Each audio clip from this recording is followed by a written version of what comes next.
कार्तिक मास व्रत कथा अध्याय 20। माँ शारदा की प्रेरणा स्वयं सहाय। कार्तिक महात्म्य का लिखूं यह 20वां अध्याय। अब राजा पृथु ने पूछा, हे देवर्षि नारद, इसके बाद युद्ध में क्या हुआ तथा वह दैत्य जलंधर किस प्रकार मारा गया?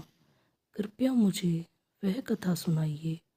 नारद जी बोले, जब गिरिजा वहाँ से अदृश्य हो गई और गंधर्वी माया भी विलीन हो गई, तब भगवान वृषभध्वज चैतन्य हो गए। उन्होंने लौकिकता व्यक्त करते हुए बड़ा क्रोध किया और विस्मित मना जलंधर से युद्ध करने लगे। जलंधर शंकर के बाणों को काटने लगा, परंतु जब काट न सका तब उसने उन्हें मोहित करने के लिए माया की पार्वती का निर्माण कर अपने रथ पर बांध लिया।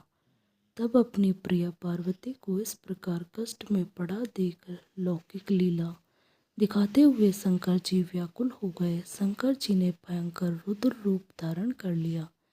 अब उनके रुद्र रूप को देख कोई भी दैत्य उनके सामने खड़ा होने में समर्थ न हो सका और सब भागने छिपने लगे, यहाँ तक कि शुंभ निशुंभ की भी समर्थ न हो सके।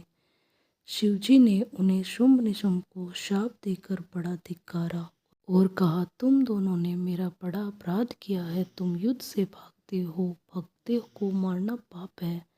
इससे मैं तुम्हें अब नहीं मारूंगा, परंतु गौरी तुमको अवश्य मारेगी। शिवजी के ऐसा कहने पर सागर पुत्र जलंधर क्रोध से अग्नि के समान प्रज्वलित हो उठा।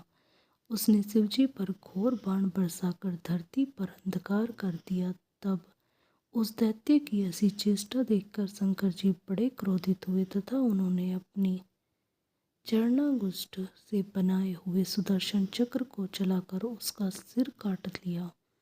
एक प्रचंड शब्द के साथ उसका सिर पृथ्वी पर गिर पड़ा और अंजन पर्वत के समान उसके शरीर के 2 खंड हो गए। इसके रुधिर से संग्राम भूमि व्याप्त हो गई।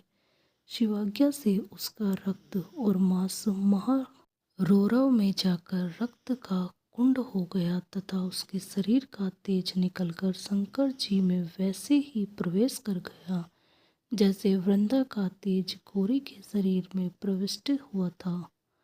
जलंधर को मरा देख देवता और सब गंधर्व प्रसन्न हो गए। माँ शारदा की प्रेरणा स्वयं सहाय।